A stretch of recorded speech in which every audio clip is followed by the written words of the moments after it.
Hello students. In the previous video, we have learned that how people are a resource for the country and how the human resources can be more useful for the country and how human resources can make best use of the other resources available in the country. And the money spent on giving training or education, providing health for the people is called as human capital investment. We also have learned about different activities which men and women do for earning money is divided into various sectors. Over a period of time, the government is spending more and more money on health and education of the people. These are the two prime responsibilities of the government to increase or to develop its human resources. Now we have seen that the government is spending more and more money over the decades on the development of these two things. Midday meal program is one such program is aimed to achieve both these things, to increase the enrollment in the schools as well as to see that children are not suffering from malnutrition because of their poverty. Now in the midday meals they are given nutritious food. Now this table tells us about how the literacy rate in India has increased. It was below 30% when we got independence. Now it has increased above 80%. The male education in our country is above 80% today. But still, women is lagging behind in terms of education in all the decades. Now the blue color bar shows in average male and female. The purple bar shows the male education and the white bar shows the female education. So to some extent we can see that the literacy rate among female also, once upon a time it was only 10%, now it has been increased approximately to 65%, and still it has to be increased. Now this is the scenario of 2011, and yet the updated one has to come. Now, we have learned about the educational institutions and now the health facilities. Okay, now it is about the number of colleges and universities increased again over a period of time. Number of colleges in 1950 to 51 it was only 750, but by 2015 and 16 it has increased to 41,435 colleges, and universities which were 30% they are increased to 753, and student rate also which was 2 lakh 63 it has increased to 2 crore 84 lakhs 84,741, and teaching faculty has also increased from 24,000 to 14 lakhs 38,000. Now these are all an asset for the people. Now that like they are educated, they themselves can create or they can earn money, but also they will help the other people to earn money and to increase the national income for the country. Now, health facility is one more aspect where the government will spend money on. Again, it is a kind of human investment. Now, if people are educated, people are rich, but if they don't have good health facilities, now again it is of no use, because whatever money they have, they'll have to spend on medical facilities, or they cannot earn money, or they cannot be an asset for the country. Now you can see that some states are ahead in the country in having the medical colleges, whereas some states are very poor in that. If you can see, Karnataka, the four states constitute 81 medical colleges in the country. In our country 181 medical colleges are there, out of which 81 are located only in these states of Karnataka, Andhra Pradesh, Tamil Nadu and Maharashtra.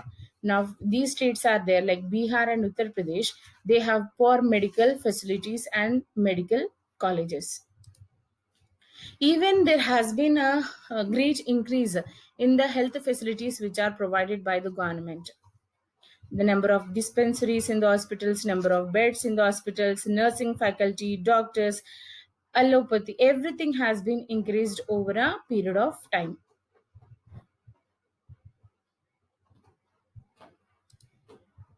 Now, unemployment is one of the problems if we have more population, definitely. Now unemployment means when a person is willing to work, but if he doesn't find any job, that situation is called as unemployment. Usually this unemployment is found mostly in the urban areas. For example, if a person is educated and he is not finding any job, it is called as educated unemployment. And sometimes if a person is qualified and he is not finding any job, then he will have to depend on other family members in the country. Then that kind of people will become a liability for the country. Now what are the consequences of unemployment? Actually, in unemployment also there are certain categories like educated unemployment. As I said, if a person is educated and he is not getting a job, it is called as educated unemployment.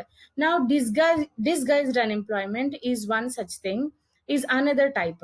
What is disguised unemployment? For example, in cropping fields, if in a family 8 members are there and the work can be done by 5 members in their fields, if 5 members work, that is okay, but still 8 people are engaged, it means that 3 people are working. It means the work which they can do, the potential of the person is decreasing. Such scenario is called as disguised unemployment. So people will are skilled, people have the capacity to work, they are good, health wise they are good enough to work, but still if they are not finding work to do, that kind of condition is called as unemployment, and they will become a burden for the family as well as for country also. So in such situations what can be done? They can go for the self employment. They have to find for the ways that using their knowledge how they can earn money, or what they can do